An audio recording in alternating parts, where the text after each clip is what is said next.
गुप्त साम्राज्य। गुप्त साम्राज्य का उदय 3री शताब्दी के अंत में प्रयाग के निकट कौशाम्बी में हुआ। संभवतः गुप्त लोग कुषाणों के सामंत थे। गुप्त वंश का संस्थापक श्रीगुप्त। इसका शासनकाल 240 से लेकर 280 ईस्वी तक था। श्रीगुप्त का उत्तराधिकारी घटोत्कच। इसका शासनकाल 280 से 320 ईस्वी था। गुप्त वंश का प्रथम महान सम्राट चंद्रगुप्त प्रथम था। यह 320 ईस्वी में गद्दी पर बैठा। इसने लिच्छवी राजकुमारी कुमारदेवी से विवाह किया। इसने महाराजाधिराज की उपाधि धारण की। गुप्त संवत। इसकी शुरुआत चंद्रगुप्त प्रथम ने 320 ईस्वी में की थी। चंद्रगुप्त प्रथम का उत्तराधिकारी समुद्रगुप्त हुआ, जो 335 ईस्वी में राजगद्दी पर बैठा। इसने आर्यावर्त के 9 शासकों और दक्षिणावर्त के 12 शासकों को पराजित किया। इन्हीं विजयों के कारण इसे भारत का नेपोलियन कहा जाता है। इसने अश्वमेध कर्ता, विक्रमांक एवं परम भागवत की उपाधि धारण की। इसे कविराज भी कहा जाता है। समुद्रगुप्त विष्णु का उपासक था तथा समुद्रगुप्त संगीत प्रेमी था। ऐसा अनुमान उसके सिक्कों पर उसे वीणा वादन करते हुए दिखाया जाने से लगाया गया है। समुद्रगुप्त का दरबारी कवि हरिसेन था, जिसने इलाहाबाद प्रशस्ति लेख की रचना की। परम भागवत की उपाधि धारण करने वाला प्रथम गुप्त शासक समुद्रगुप्त था। समुद्रगुप्त का उत्तराधिकारी चंद्रगुप्त द्वितीय हुआ, जो 380 ईस्वी में राजगद्दी पर बैठा। इसके शासन काल में चीनी बौद्ध यात्री फाहियान भारत आया। शकों पर विजय के उपलक्ष्य में चंद्रगुप्त द्वितीय ने चांदी के सिक्के चलाए। चंद्रगुप्त द्वितीय ने विक्रमादित्य की उपाधि धारण की। यह उपाधि इससे पूर्व 57 ईसा पूर्व में उज्जैन के शासक ने भी पश्चिमी भारत में शक क्षत्रपों पर विजय प्राप्त करने के उपलक्ष्य में धारण की थी। साप चंद्रगुप्त द्वितीय का राजकवि था। चंद्रगुप्त द्वितीय के समय पाटलिपुत्र एवं उज्जैनी विद्या के प्रमुख केंद्र थे। अनुश्रुति के अनुसार चंद्रगुप्त द्वितीय के दरबार में 9 विद्वान की एक मंडली निवास करती थी, जिसे नवरत्न कहा गया है। महाकवि कालिदास संभवतः इनमें अग्रगण्य थे। कालिदास के अतिरिक्त इनमें धन्वंतरी, छपनक, अमर सिंह, शंकु, वेताल भट्ट, घटकपर और वर्षूरी जैसे विद्वान थे। चंद्रगुप्त द्वितीय का सांदी विग्रहिक सचिव वीरसेन शिवमतालंबी था, जिसने शिव की पूजा के लिए उदयगिरी पहाड़ी पर एक गुफा का निर्माण कराया था। वीरसेन व्याकरण, न्याय मीमांसा एवं शब्द का प्राकंड पंडित तथा एक कवि भी था। चंद्रगुप्त द्वितीय का उत्तराधिकारी कुमारगुप्त प्रथम, या जिसे गोविंद गुप्त भी कहा जाता है, यह 415 से लेकर 454 तक इसका शासनकाल था। नालंदा विश्वविद्यालय की स्थापना कुमारगुप्त ने ही की थी। कुमारगुप्त प्रथम का उत्तराधिकारी स्कंदगुप्त हुआ, जिसका शासनकाल 455 से लेकर 467 ईस्वी तक था। स्कंदगुप्त ने गिरनार पर्वत पर स्थित सुदर्शन झील का पुनरुद्धार कराया। स्कंदगुप्त ने कर्णदत्त को सौराष्ट्र का गवर्नर नियुक्त किया। स्कंदगुप्त के शासनकाल में ही हुनों का आक्रमण शुरू हो गया। अंतिम गुप्त शासक विष्णुगुप्त था। समुद्रगुप्त ने गुप्त साम्राज्य की सबसे बड़ी प्रादेशिक इकाई देश थी, जिसके शासक को गोपना कहा जाता था। एक दूसरी प्रादेशिक इकाई भुक्ति या प्रांत थी, जिसके शासक को उपरिक कहते थे। भुक्ति के नीचे विषय या जिला नामक प्रशासनिक इकाई होती थी, जिसके प्रमुख विषयपति कहलाते थे। पुलिस विभाग के साधारण कर्मचारियों को चाट एवं भाट कहा जाता था। पुलिस विभाग का मुख्य अधिकारी दंडपाशिक कहलाता था। प्रशासन की सबसे छोटी इकाई ग्राम थी। ग्राम का प्रशासन ग्राम सभा द्वारा संचालित होता था। ग्राम सभा का मुखिया ग्रामिक कहलाता था एवं अन्य सदस्य महत्तर कहलाते थे। ग्राम समूहों की छोटी इकाई को पेट कहा जाता था।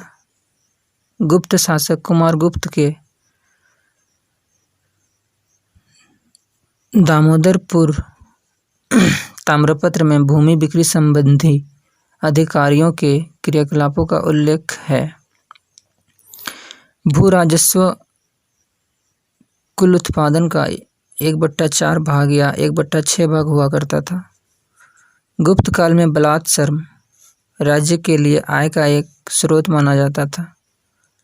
इसे जनता द्वारा दिए जाने वाला कर भी माना जाता था।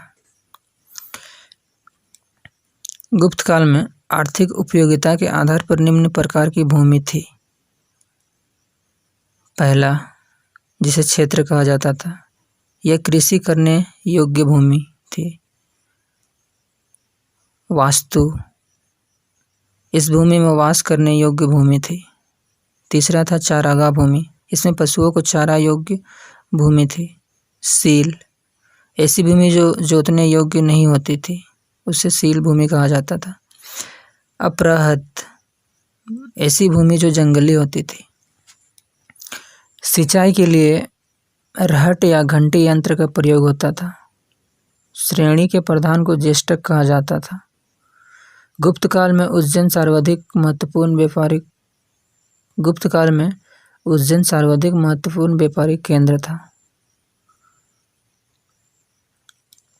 गुप्त राजाओं ने सर्वाधिक स्वर्ण मुद्राएं जारी की। इनकी स्वर्ण मुद्राओं को अभिलेखों में दिनार कहा गया है। गुजरात के बाद गुप्त राजाओं ने बड़ी संख्या में चांदी के सिक्के जारी किए, जो केवल स्थानीय लेन देन में चलते थे। कायस्थों का सर्वप्रथम वर्णन याज्ञवल्क्य स्मृति में मिलता है।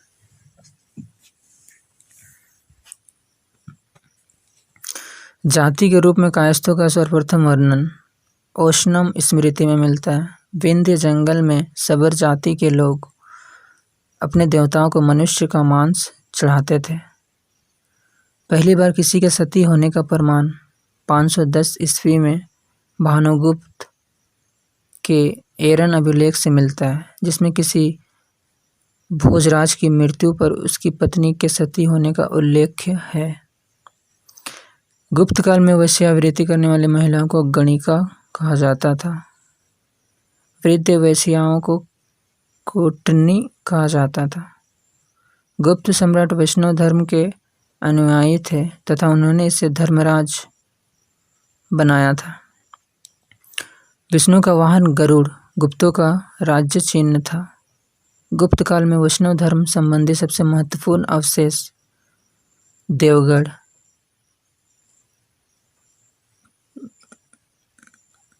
जिला ललितपुर, जो कि यूपी में पड़ता है, का दशावतार मंदिर है।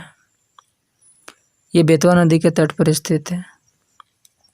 अजंता में निर्मित कुल 29 गुफाओं में वर्तमान में केवल 6 ही शेष हैं, जिनमें गुफा संख्या 16 एवं 17 ही गुप्तकालीन है। इसमें गुफा संख्या 16 में उत्कीर्ण मरणासन राजकुमारी का चित्र प्रशंसन है। गुफा संख्या 17 के चित्र को चित्रशाला कहा गया है। इस चित्रशाला में बुद्ध के जन्म, जीवन, महाविनिष्क्रमण एवं महापरिनिर्वाण की घटनाओं से संबंधित चित्र उद्धृत किए गए हैं। अजंता की गुफाएं बौद्ध धर्म की महायान शाखा से संबंधित है। गुप्त काल में निर्मित अन्य गुफा बाघ की गुफा,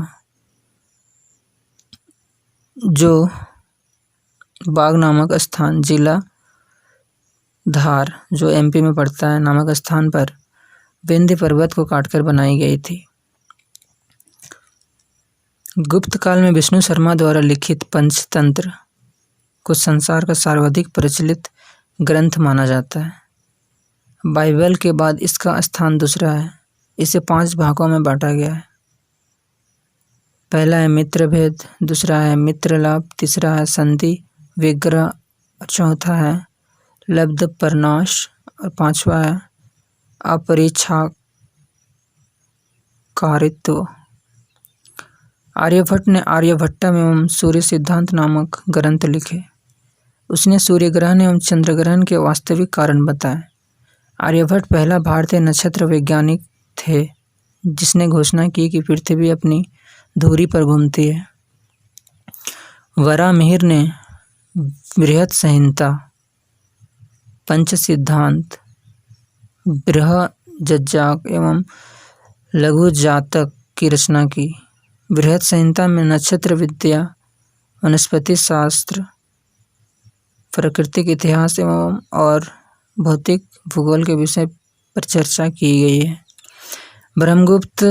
ब्रह्मागुप्त इस युग के महान नक्षत्र वैज्ञानिक एवं गणितज्ञ थे।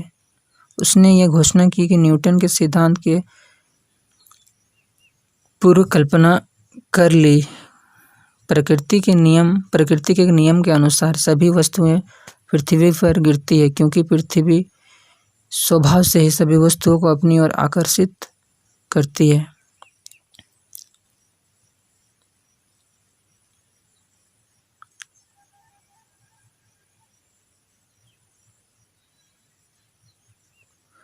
नवीनतम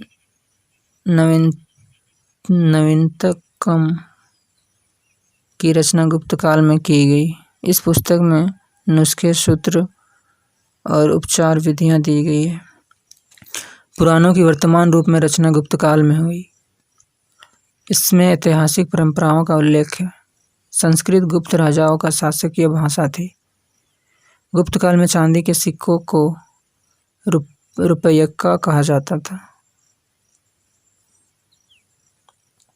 मंदिर बनाने की कला का जन्म गुप्त काल में ही हुआ। त्रिमूर्ति की अवधारणा का विकास भी गुप्त काल में ही हुआ। गुप्त काल के शासकों ने मंदिरों एवं ब्राह्मणों को सबसे अधिक ग्राम यानी अनुदान में दिया। गुप्त काल लौकिक साहित्य की सृजना के लिए स्मरणीय है। भास के 13 नाटक इसी काल के हैं। शूद्रक का लिखा नाटक मृच्छकटिकम या माटी की खिलौनागढ़, जिसमें निर्धन ब्राह्मण के साथ वेश्या का प्रेम वर्णित है, प्राचीन नाटकों में सर्वोत्तम माना जाता है। कालिदास की कृति अभिज्ञान शकुंतलम, इसमें राजा दुष्यंत एवं शकुंतला की प्रेम कथा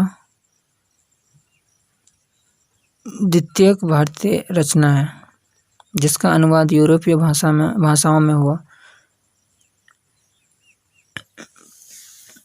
ऐसी प्रथम रचना है भागवत गीता, जिसका भी यूरोपीय भाषा में अनुवाद किया गया। सांस्कृतिक उपलब्धियों के कारण गुप्त काल को भारतीय इतिहास का स्वर्ण युग कहा जाता है। नगरों का क्रमिक पतन गुप्त काल की महत्वपूर्ण विशेषता थी।